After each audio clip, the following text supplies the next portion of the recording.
सुमार 41 दीस आझाद मैदानाचेर बेमुदत उपोषण करपी कंत्राटी खेळा खात्यांच्या कामगारांनी मंगळारा सकाळी उपोषण फाटी घेतले। इतले दीस सामक्या बिकट स्थितीन उपोषण करून लेगीत सरकारान तांची दखल घेवंक नाशिल्ली।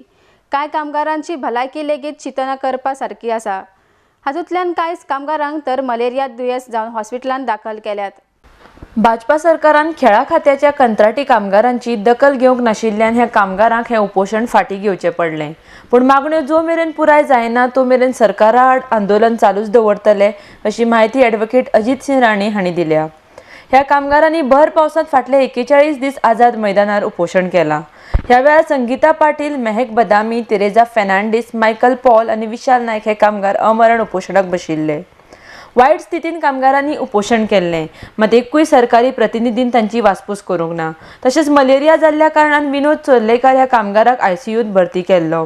अशा परिस्थितीन केल्ले 41 दिसांचे उपोषण निमाणे मंगळारात सकाळी ह्या कामगारांनी फाटी घेतले। RDX Goa bureau report.